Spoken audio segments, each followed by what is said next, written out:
Hello there, and welcome to the African Chorister. My name is Joseph Njoroge, and we are back yet again with our video for a psalm. So this time we are in Lent, and we are doing the second Sunday of Lent here, a psalm. And we have a very beautiful psalm. This is called, the response to the psalm is, "May your merciful love be upon us as we hope in you, O Lord."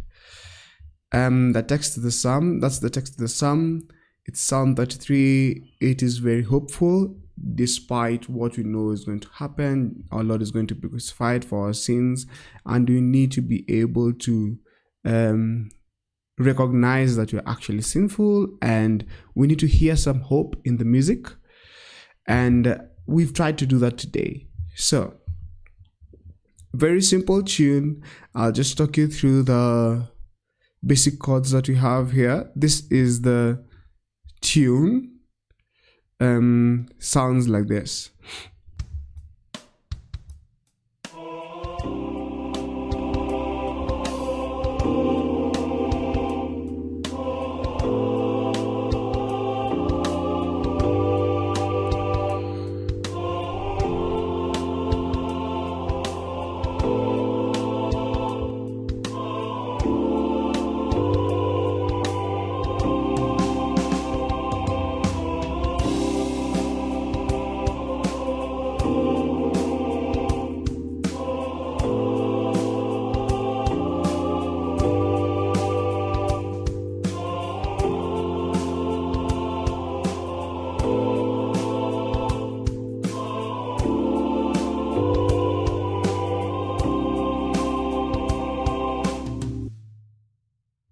Good. So that is the entire response to the psalm. Very simple, very intuitive. So the tune is very catchy as well. It is easy for the congregation to understand it.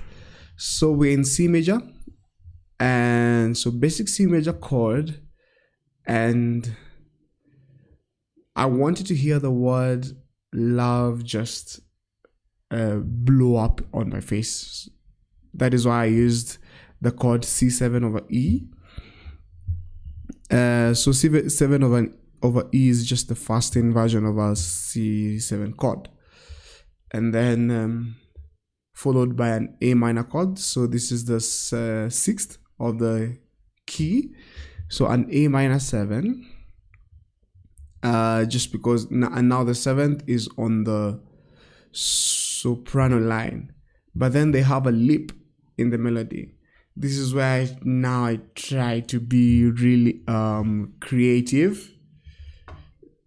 This is where I try to be really creative. So I wanted to get to this to the fifth of the key, which is a G major chord. So we have a G9 there. That will probably be played by the instrument, by the accompanists. But to get to the G9, I used a D minor, first of all, and then noticed that it sounded good. And then I was like, what if I made it a diminished chord? So for those of you who've done harmony, you realize that it is more preferred that you have a fast inversion of a D minor chord. When you're using a D minor chord, the fast inversion is usually more preferred. So we had the F on the bass, and then it sounded good, but it just sounded incomplete. And we wanted to have that anxiety, the desire to get to the word Lord. So I added a minor seventh on top of the diminished triad, diminished D minor chord, and that is an A flat. So we have a half diminished seventh. Yes, half diminished chord. So D minor half diminished. no, D half diminished chord. Gosh, I'm getting mixed up with all the names. And yeah, so I use this as a secondary dominant. Nah, I don't know whether to call it that, but that's the purpose, because it just makes you yearn to hear the chord G immediately after it. Voice leading wise, I think the people who probably may have the weirdest of notes will be the altos with an A flat, but it is quite easy because they just go up a semitone and then go back down to the G.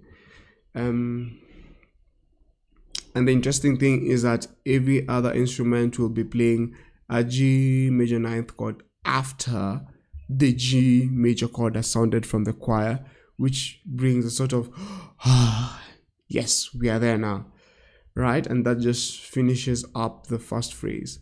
And then on the next phrase, starts on an F, builds in intensity, F goes to an A minor seventh. Please notice the movement on the basses, just steps upwards, right? So because it just sounds good when the basses just move in small steps, especially in this kind of music, which is sort of like worship style. Then added a seventh. This will also be played by the instrumentalist, but we have a G from the basses, and then it goes to a normal A, not a normal A, to an A, but the guitarist will be playing an minor seventh chord. And then, as we hope in you, O Lord, not many fancy things, just only the tenors are moving opposite with the melody, and then the basses are a third below the melody. Now, if we look at the interval between the basses and the altos, you'll most definitely see our consecutive fifths. I noticed that, and I actually just planned it to be like that, just because it just sounds very gospel-like. Yeah, I know there are rules which say that you don't use consecutives, but in some cases they just sound so good. It's just the depth, the tone that you get with some consecutives at some point, not every time, just sounds good. And that is what I was looking for, that timbre as we hope, so that we land on hope. It's not a root position chord. We have it's a first inversion, and then because that's a D minor seventh, kind of like circle of fifths, we've just come from A resolves to a D, and then the D resolves to a G. Now we're just using that as A minor seventh, then D minor seventh, and then a G7. So G major seventh, and then this resolves to a C. And then notice that these chord changes happen just before the choir changes the chord, before the actual instrumentalists change the chord. I want it to be sung and played that way. And then at the very end, we have a common melodic decoration that is usually used. So suspension with the tenors having an F. So we'll have a C suspended 4 chord, so instead of the E, and then just delay the resolution to the very end, and then it repeats. And that's as simple as the verses go. This is how as a chorus goes, and this is how the verse looks like. I don't have the audio for the verse, but it's pretty easy. And then the chords are more or less the same, not really the same, but it's close by, has the same feel. And then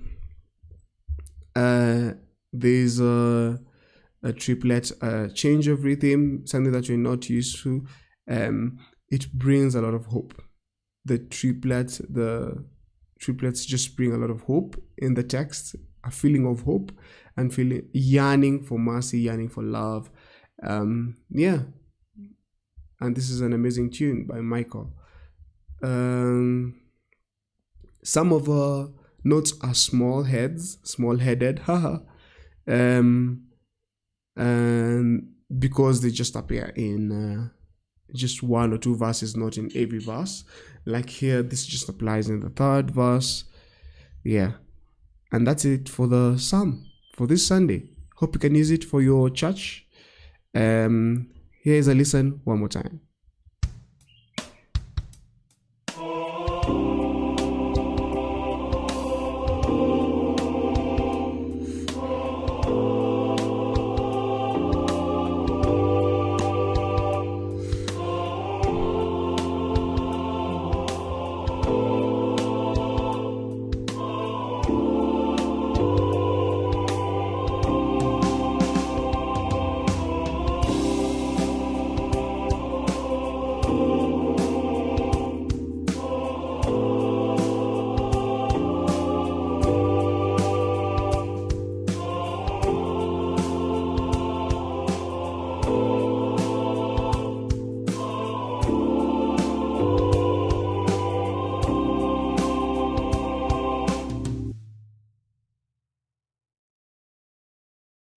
That's it for the psalm this week. Thank you so much for staying to the end. Please do consider subscribing and liking the video so that we can get more videos for you throughout the entire year. Thank you so much and God bless you.